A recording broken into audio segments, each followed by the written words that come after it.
Greg Jennings back with us now. Greg, is the door, let's not call it open, but let's say at least ajar for Rodgers to steal the MVP away from Patrick Mahomes? Of course, it's definitely a jar. If he continues to play at the level that he's been playing, I mean, over 3,600 passing yards, almost 40 touchdowns, and only 4 interceptions. And this is the key. When you look at the roster, look at who he's throwing the ball to. And then when you look at Patrick Mahomes, look at the weapons that he has at his disposal. So that's where, for me, again, I know you hate to start to nitpick, but when it's such a close race, you got to look at, okay, who has the better weapons? And Patrick Mahomes, he is phenomenal. He deserves whatever he gets because he goes out every week and he puts up and he performs. But Aaron Rodgers, what he's doing right now, if you take away Devontae Adams, who else are we even naming? Who else are we even mentioning? We can't even really name the other guys, and that's no disrespect to them, but it's a credit to what Aaron Rodgers has been able to do with the personnel that's around him. Yeah, Greg, this door is wide open, and let's go back to what you said. Let's nitpick a little bit. Greg, this is how I had it a couple weeks ago. So go back to week 6, all right? And you guys can throw up the graphic. Go back to week 6 when it started to slide for Russell Wilson. And then he had a couple games where it just didn't look good for him. He was turning the ball over. I had Russell Wilson, and like everybody else, as the MVP. He then, Greg, this is the jet ski. You missed this show, right? We're talking about family vacation and who's leading the way. Everybody loves jumping on the jet ski. It was Russell Wilson. Then he threw those picks, and he went back to the tube. It's rough back there. And then Patrick Mahomes, he was the clear-cut favorite. He was leading the way. Aaron Rodgers like, hey, buddy, I'm right behind you, holding on tight. But now, how do we have it now? Let's look at it. Because of those 3 picks, going back to week 6, like if that's what caused Russell Wilson to slide, then we got to have that same conversation with Patrick Mahomes. So we got Aaron Rodgers now leading the way. You got Derrick Henry on his own jet ski. He was just floating in a tube in the water, but he's like, look, if I go for 2,000 yards, I will be MVP. And then you got Big Ben and Josh Allen just out there fishing like, guys, I'm cheering for you guys. I had my opportunity. So, look, Aaron Rodgers right now is leading the way, but it's 50-50 right now. It's 50-50, Nick. So, I don't think it's quite 50-50, but I do think it is incredibly close. I also think, folks, we better call Coast Guard because that Big Ben, Josh Allen boat is going under. No, I had no better. But, so, here's the issue. So, if people aren't gamblers and don't totally understand what the numbers are, think about it like this.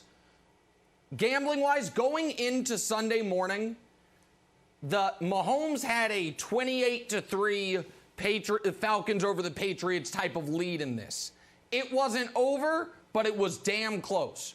Now, all of a sudden, it's a 28-20 lead, and the Patriots have the ball, and you're nervous. Mahomes is still ahead, but, oh, boy, that thing is wide open. So why is it wide open?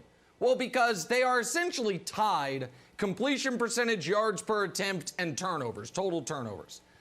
Mahomes has the edge in yards. Rodgers has the edge in touchdowns and the edge in rating. They're both #1 seeds in their conference. Mahomes obviously has 1 loss to Rodgers 3.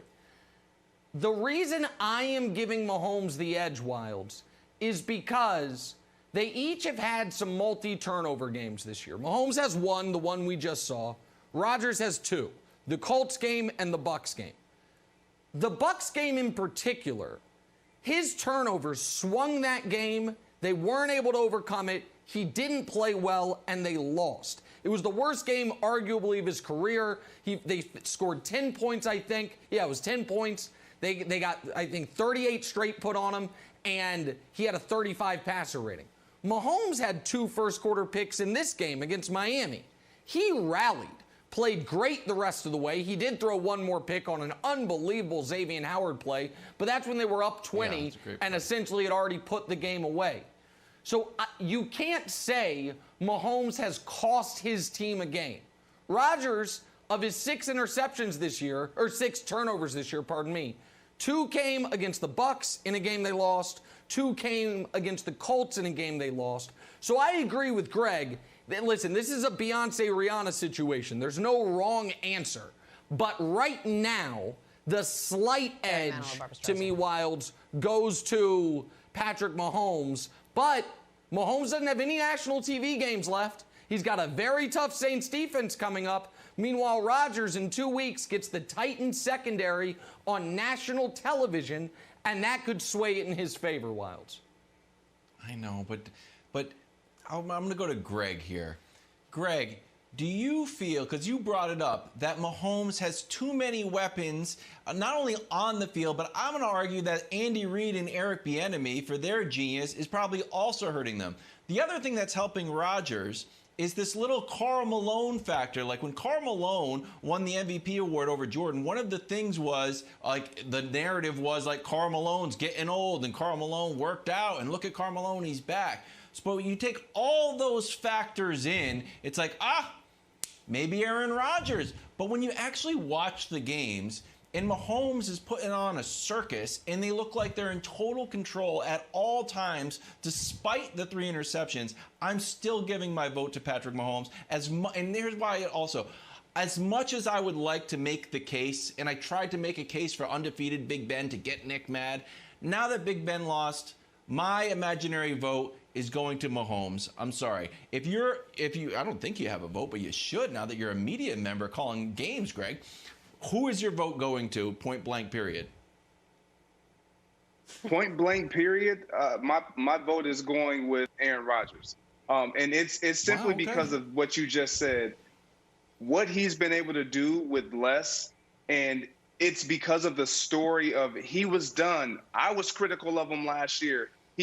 And the year before, he wasn't the same. Even though they were 13-3, he didn't look like this. And this year, he just looks special. And I think with Patrick Mahomes, sometimes we become lulled to sleep. And I'm not a Kansas City Chiefs fan like Nick, to where everything Patrick Mahomes does is just, oh, my gosh, it's the best thing since sliced bread, because I've seen some pretty darn good quarterbacks in my day. So when I look at what Aaron Rodgers has been able to do with his team in the conference that he's in, I feel like they have the tougher conference.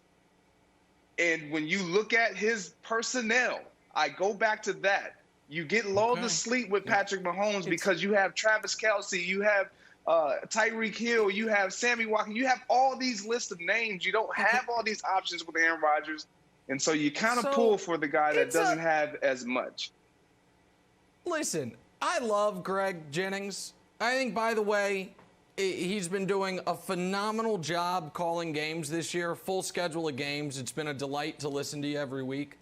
But pardon me if I can't help but point out the irony of Greg Jennings saying, I'm not a Kansas City Chiefs fan like Nick. Here's my unbiased opinion on Aaron Rodgers and the Packers. Don't pay attention to my background of me celebrating a Super Bowl win with Aaron Rodgers and the Packers. I'd run away if I were you too, Greg, because that is a mad, yeah, exactly right. Like, listen to Greg Jennings. Mr. Unbiased, give the Packers take. You got to be kidding me. Like, I'm the super fan? Oh, man. That's where we're going with this, Jenna? Like, you got to be, get the hell out of here with that. Thanks for watching. Subscribe here to get the latest from the show. Also, be sure to check out more of the best clips from First Things First, or go watch a few segments from our other shows on FS1.